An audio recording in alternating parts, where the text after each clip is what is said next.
My name's Christine Carter, and I'm an associate professor of music at Memorial University.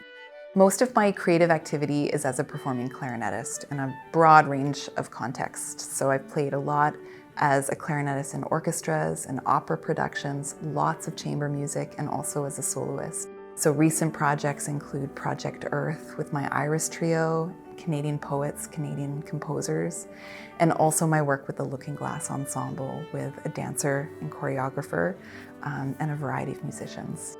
I started Project Earth a number of years ago because the arts can be so powerful in telling a story that helps people connect with issues of importance. So right now they're saying that 1 million species are at risk of extinction, but 1 million is a number that we have a hard time processing, far more than thinking of a single species like the giraffe that is at risk of extinction, that we all connect with from our childhoods, from stories. The work I do in performance psychology is really an extension of the interdisciplinary work I do as a performing artist, just a little bit further afield. So I'm now leading an interdisciplinary team with a music neuroscientist, a music theorist, and myself, performing artist, looking at how we can optimize music learning. How can we make learning more effective for musicians?